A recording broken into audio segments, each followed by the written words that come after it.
સુરેન્દ્રનગર જિલ્લામાં કાયદો વ્યવસ્થાની પરિસ્થિતિ દિન દહાડે કથળી રહી છે ત્યારે ગુનેગારોને ગુનો કરવાનું મોકળું મેદાન મળે છે અને પોલીસ કે કાયદાનો ડર અને ખૌફ ભૂલી ગયા હોય તેમ આવારા તત્વો નશાની હાલતમાં લોકોને નુકસાન પહોંચાડી રહ્યા છે ત્યારે સુરેન્દ્રનગર જિલ્લાના મૂડી રાજકોટ હાઈવે પર મૂડી એસટી ડેપોની સામે આવેલ માંડવરાયજી હોટલમાં ગત સોમવારના રોજ રાત્રિના 1 વાગ્યા આસપાસ હોટલ પર એક સફેદ કલરની કાર આવીને ઊભી રહી અને તેમાંથી 4 આવારા તત્વો ઉતરીને હોટલ આવ્યા અને હોટલમાં બેસેલા માણસને મારવા લાગ્યા.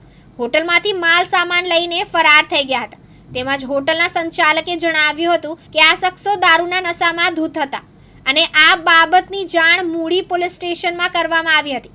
તેમ છતાં 5 દિવસ જેટલો સમય થયો હોવા છતાં 4 શખ્સો પોલીસ પકડથી દૂર છે. ત્યારે હોટલના માલિક દ્વારા જણાવવામાં આવેલ કે 5 દિવસ થયા હોવા છતાં પણ અત્યાર સુધી કોઈ જ કાર્યવાહી કરવામાં આવી નથી અને FIR પણ નોંધાવવામાં આવી નથી. તેથી પોલીસ પર પણ શંકા લાગી રહી છે તેવી ચર્ચાઓ થઈ રહી છે. શું બનાવ બન્યો તમારી યારે? આજે સોમવારની રાત્રે 1 વાગ્યામાં આવ્યા 4 જણા વ્યક્તિ. હા, 4 જણા વ્યક્તિ તોડફાડ કરી, દિલ્હી હાલતમાં હતા. તોડફાડ કરી 4 જણાને મને માર્યો હતો. અહીંયા આગળ 2 જણા પકડી, 2 જણા હાથ પકડા, 2 જણા મારતા હતા. સામે ઠેક પંપ લાગી ઠેક માર્યો મને. તોડફાડ બધી અહીં કરી, વસ્તુ લઈ ગયા.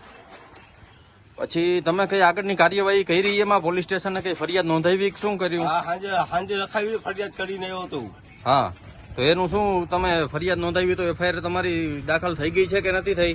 એ તો કઈ ખબર નહીં સાહેબ. 3-4 દિવસ છે, કઈ જવાબ નહીં એવો.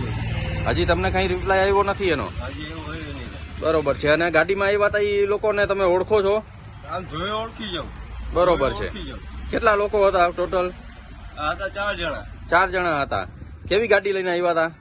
સફેદ કલરની. સફેદ કલરની ગાડી હતી. ઓકે, નંબર યાદ છે તમને કઈ? નંબર યાદ આમ મારતા યાદ ન રહ્યો, પછી આ બચાવ બાળી. બ્યુરો રિપોર્ટ દિવ્યાંગ ન્યૂઝ સુરેન્દ્રનગર.